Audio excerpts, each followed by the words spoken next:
जय जगन्नाथ बंधुगण आपण समस्त को नमस्कार। आपण को यही भिडियो रे स्वागत करुच्ची। आज यही रहस्यमय भिडियो रे जोठारे आमे आलोचना करिबा जे केउ राशि झील और बहु माने जन्मरु अत्यंत भाग्यवान होइथांती एवं भिडियो को भल भाव देखंतु। तांकर जीवन बहुत सुंदर एवं सुखमय श्रेष्ठ भी होइथाय। यह जानिबा पूर्व किछि आजिर अनुचिंता जानिबा एथिपाई भिडियो को प्रथम शेष पर्यंत देखंतु। भिडियो को लाइक करंतु एवं सब्सक्राइब करंतु। रोसई घरे गोटे माटी पात्र रे महू रखी ताकू व्यवहार करिबा उचित। यह द्वारा वैवाहिक जीवन रे मधुरता आसी थाए। जदि घरे वास्तुदोष दूर होला परे भी स्वामी स्त्री मध्य झगड़ा हेउथा तेबे उभय सोमवार दिन दुईमुखी रुद्राक्ष पिंधिबा द्वारा ताहा दूर होइथा। प्रत्येक दिन स्वामी स्त्री उभय ओम नमः शिवाय मंत्र जप करिबा द्वारा समस्त अभाव असुविधा दूर होई सुख शांति प्राप्त होइथा। घरे केबे भी लुहा खटरे सोइबा उचित नुहे। यह द्वारा दाम्पत्य जीवन रे विभिन्न समस्या देखा देइथा। घरर दक्षिण पश्चिम कोण रे बेडरूम करिबा उचित। यह द्वारा शुभ होइथा एवं दाम्पत्य जीवन रे शांति आसीथाए। सोइबा घरे बेड पाखरे किछि धड़ा फूलर फटो रखिबा द्वारा वैवाहिक जीवन रे सुख सौभाग्य आसीथाए।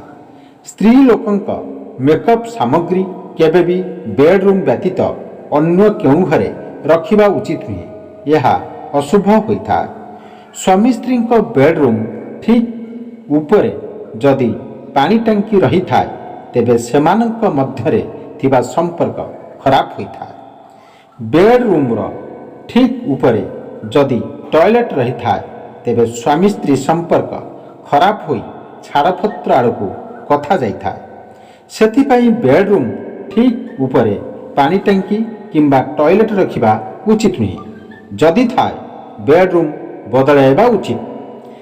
केबे भी बेड घरर कबात सामनारे हेबा अनुचित। यह द्वारा शरीर असुस्थ होइथा एवं अशांति लागी रही था। सोइबा घरे लागिथिबा पंखारु किंबा झरकारु जेपरि अतिरिक्त शब्द बाहरिबा अनुचित। यह द्वारा मतभेद देखा देइथा। फ्रेंड्स, बेडरूम रे डार्क रेड, ब्लैक, ब्लू एवं ग्रे इत्यादि रंग व्यवहार करिबा अनुचित एवं व्हाइट, येलो, पिंक किंबा क्रीम इत्यादि रंग करिबा द्वारा शुभ होइथा।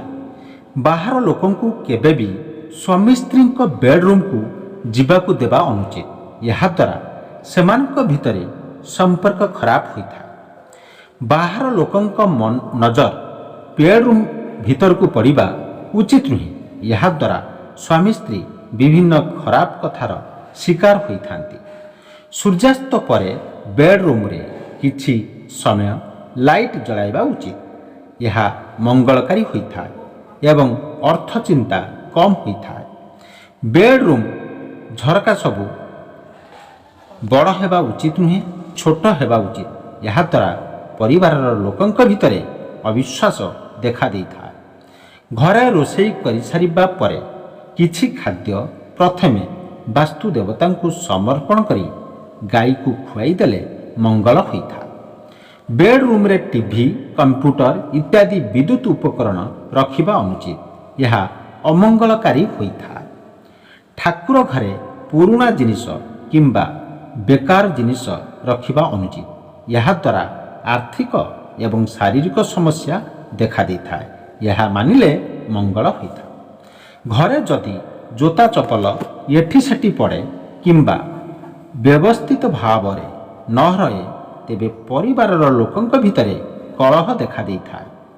घरु कौनसी गुरुत्वपूर्ण कार्य रे बाहर को जिबा समय दही खाइले शुभ एवं मंगलकारी होइथा।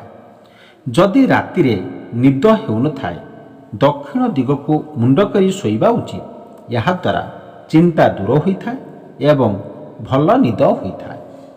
पिलामानंक निद जदि राति रे बारंबार भांगु थाए तेबे रूम रे हल्का येलो लाइट जलाइबा बा लगाइबा उचित। घरे जदि पोषा पशु किंबा पक्षी रखुचंती ତେବେ ଉତ୍ତର ପଶ୍ଚିମ କୋଣ ବା ବାୟବ କୋଣରେ ରଖିବା ଉଚିତ।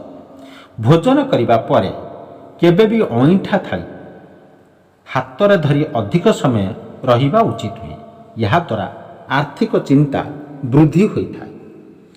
ନିଜର ପୂର୍ବପୁରୁଷଙ୍କର ଫଟୋ କେବେ ବି ଠାକୁର ଘରେ ରଖିବା ଉଚିତ ନୁହେଁ।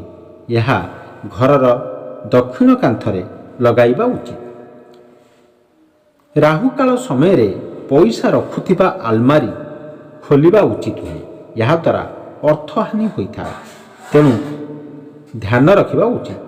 ଘର ମଝି ସ୍ଥାନକୁ ବ୍ରହ୍ମସ୍ଥାନ କୁହାଯାଏ ଏବଂ ଏହି ସ୍ଥାନରେ କେବେ ଭାରି ଜିନିଷ ରଖିବା ଉଚିତ ନୁହେଁ। ଏହାଦ୍ୱାରା ଅଶାନ୍ତି ଦେଖାଦେଇଥାଏ। ପଞ୍ଚରତ୍ନକୁ ଶୋଇବା ସମୟରେ ନିଜ ମୁଣ୍ଡର ପରେ ରଖିବା ଉଚିତ ଏବଂ ଉଠିବା ପରେ ପ୍ରଥମେ ଦେଖିବା ଦ୍ୱାରା ସ୍ୱାମୀ ସ୍ତ୍ରୀ ବିବାଦ ଦୂର ହୋଇଥାଏ। ଗୋମତୀ ଚକ୍ରକୁ ଲାଲ ସିନ୍ଦୁର ଡବା ଭିତରେ ରଖିବା ଦ୍ୱାରା ପତି ପତ୍ନୀ ବିବାଦ ଦୂର ହୋଇ ସୁଖ ସମୃଦ୍ଧି ପ୍ରାପ୍ତ ହୋଇଥାଏ। ଯଦି ଘରର ଦୁଆର ମୁହଁରେ ଜୋତା ଚପଲ ଗୋଲଟା ପଡ଼ିଥିବାର ଦେଖନ୍ତି, ତେବେ ତୁରନ୍ତ ସିଧା କରିଦେବା ଉଚିତ। ଏହା ଅଶୁଭ ହୋଇଥାଏ ଏବଂ କଳି ଝଗଡ଼ା ଲାଗିବାର ସଂକେତ ଦେଇଥାଏ। ଘରର ନୈಋତ୍ୟ କୋଣ ସଫାସୁତୁରା ରହିବା ଉଚିତ।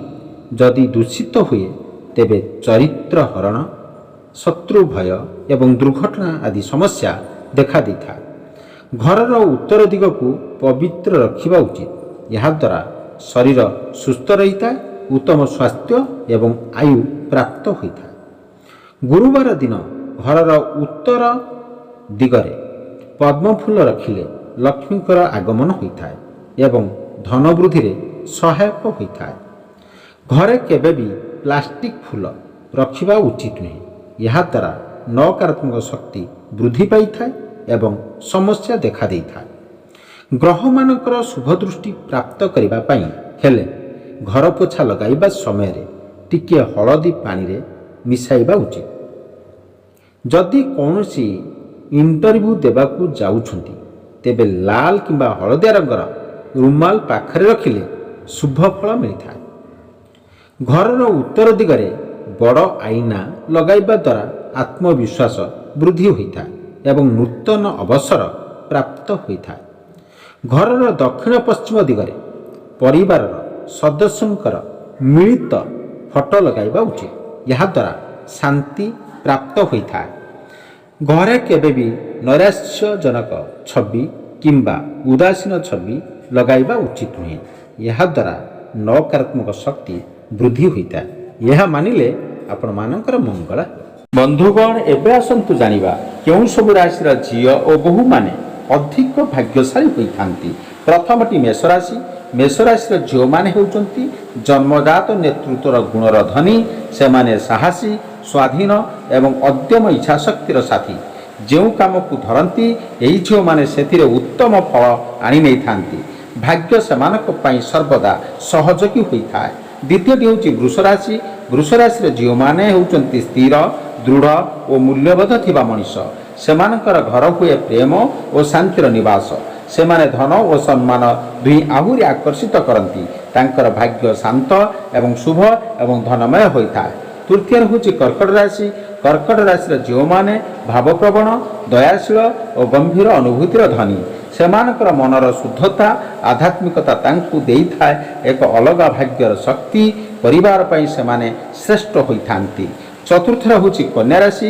କନ୍ୟା ରାଶିର ଝିଅମାନେ ହେଉଛନ୍ତି ମୁଦ୍ରା, ମାନସୀ ଓ ବୁଦ୍ଧିମତୀ।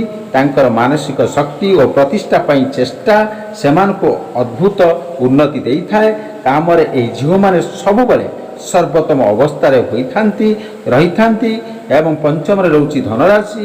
ଧନୁରାଶିର ଝିଅମାନେ ସ୍ୱାଧୀନ ଏବଂ ଆତ୍ମବିଶ୍ୱାସୀ। ସେମାନେ ଆପଣା ନିଜ ସ୍ୱପ୍ନ ପଛରେ ଦୌଡ଼ନ୍ତି ଏବଂ ତାହାକୁ ସ୍ୱୀକାର କରନ୍ତି। ଭାଗ୍ୟ ତାଙ୍କ ପାଇଁ ଏମିତି ରହିଥାଏ ଯେ ସେମାନେ ଯେଉଁ ମାର୍ଗ ଚାଲନ୍ତି ସେ ମାର୍ଗ ସୁଖମୟ ହୋଇଥାଏ। ତେଣୁ ବନ୍ଧୁମାନ, ଯଦି ଆପଣ ଏହି ରାଶିମାନଙ୍କ ମଧ୍ୟରୁ ଗୋଟିଏରେ ଜନ୍ମ ନେଇଥିବେ, ତେବେ ନିଶ୍ଚିତ ଭାବେ ଆପଣ ଭାଗ୍ୟମାନ ହୋଇଥାନ୍ତି। ଏହି ଭିଡ଼ିଓ ଆପଣମାନଙ୍କୁ ଭଲ ଲାଗିଥିଲେ ଭିଡ଼ିଓକୁ ଲାଇକ୍ କରନ୍ତୁ, ସେୟାର କରନ୍ତୁ। ଏହିପରି ଅନ୍ୟ ଭିଡ଼ିଓ ପାଇବା ପାଇଁ ଚ୍ୟାନେଲକୁ ନିଶ୍ଚିତ ଭାବରେ ସବସ୍କ୍ରାଇବ୍ କରି ରଖନ୍ତୁ ଏବଂ କମେଣ୍ଟ ସେକ୍ସନରେ ଲେଖନ୍ତୁ ଜୟ ମା।